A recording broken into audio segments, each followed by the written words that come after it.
সম্ভাবনা এবং অর্জনের দিক দিয়ে দেশের ক্রীড়াঙ্গনের অন্যান্য ফেডারেশনের থেকে অনেকটাই এগিয়ে দেশের এই শুটিং ফেডারেশন। তবে ক্রীড়ার অভিভাবকদের খামখেয়ালিপনায় এখন ধ্বংসের মুখে দেশের ব্যয়বহুল এই ফেডারেশন। মাঝে মধ্যে শুটাররা অনুশীলন করলেও দীর্ঘদিন ধরে নেই কোনো প্রতিযোগিতার আমেজ, যে কারণে শুটিং থেকে মুখ ফিরিয়ে নিচ্ছেন অনেক শুটাররাই। রাইফেল হাতে নিয়ে দেশের হয়ে অনন্য কীর্তি করেছেন, হয়েছেন ইতিহাসের অংশ। প্রথমবার বিশ্বকাপ শুটিংয়ে 10 মিটার এয়ার রাইফেল নিয়ে দেশের ইতিহাসে সেরা সাফল্য অর্জন করা সহজ কথা নয়। নিয়মিত অনুশীলন আর ডিসিপ্লিনের কারণেই সাফল্য পেয়েছিলেন কামরুন নাহার কলি। বাংলাদেশে ইন্ডিভিজুয়াল যে গেমগুলো আছে সেগুলোর মধ্যে সবচেয়ে বেশি রেজাল্ট একমাত্র শুটিংয়ের আছে। কমনওয়েলথে গোল্ড, সাফে অনেক গোল্ড, এবং এছাড়াও আদার্স যেই মেডেল মানে যে গেমগুলো আছে সেখানে সবচেয়ে বেশি রেজাল্ট শুটিংয়ের। কিন্তু সেক্ষেত্রে আমরা যেটা দেখলাম যে শুটিং নিয়ে এখনও আমাদের মন্ত্রণালয় তেমন রেজাল্ট মানে তেমন কোনো ডিসিশন দেয়নি। এটা একটা দুঃখজনক। টোটালি এখন আউট অফ ট্র্যাক হয়ে গেছি, কারণ আমাদের কোচ নেই, আমাদের ফেডারেশনে টোটালি প্র্যাকটিস বন্ধ। আমরা যারা অল্প কয়েকজন প্র্যাকটিস করছি সেটা হলো আমাদের ক্লাবের উদ্যোগে।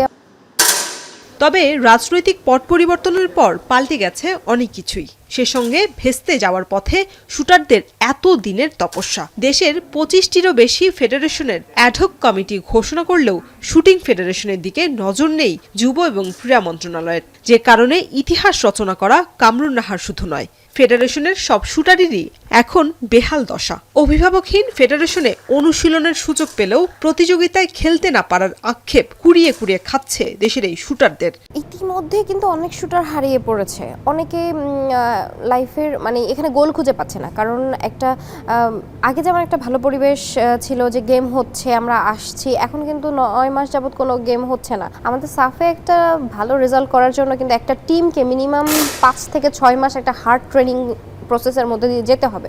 হার্ড ট্রেনিংয়ের মাধ্যমে তারা আমাদের মধ্য থেকে চুজ করে নেবে যে কারা আমরা রেজাল্ট দিতে পারবো। একটা গেমসে তো আমাদের মেডেল পাওয়ার চান্সও ছিল, তো এরকম আমাদের অনেকগুলো গেমস আমরা ইন্টারন্যাশনাল গেমসগুলো করতে পারিনি, এমনকি আমাদের ন্যাশনাল লেভেলেও কোনো গেমস হয়নি। বিগত কমিটিগুলো আমাদের দাবি দেওয়া কিছু পূরণ করতে পারছে, কিছু পারেনি, এবং নেক্সট যারা এখন আসবে নতুন কমিটি তাদের কাছে আমাদের মেইন যেটা থাকবে যে শুটারদের একটা প্ল্যাটফর্মে নিয়ে আসা।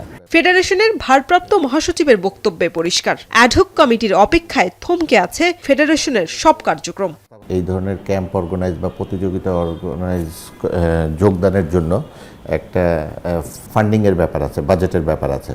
তো প্রথমত স্পন্সর জোগাড় করার প্রয়োজন। তো স্পন্সরটা আমার যোগ্যতা বলে বা আমার এই অস্থায়ী অবস্থায় এটা জোগাড় করা সম্ভব না। র্যাঙ্কিংয়ে দিয়ে আছে, এটা খুব একটা বেশি যে তা না, 2টা কম্পিটিশনের মতো মিস করা হয়েছে, যেটা আমরা হয়তো বা পূর্ণাঙ্গ কমিটি থাকলে বা অ্যাডহক কমিটি থাকলে তারা পাঠাতে পারতো।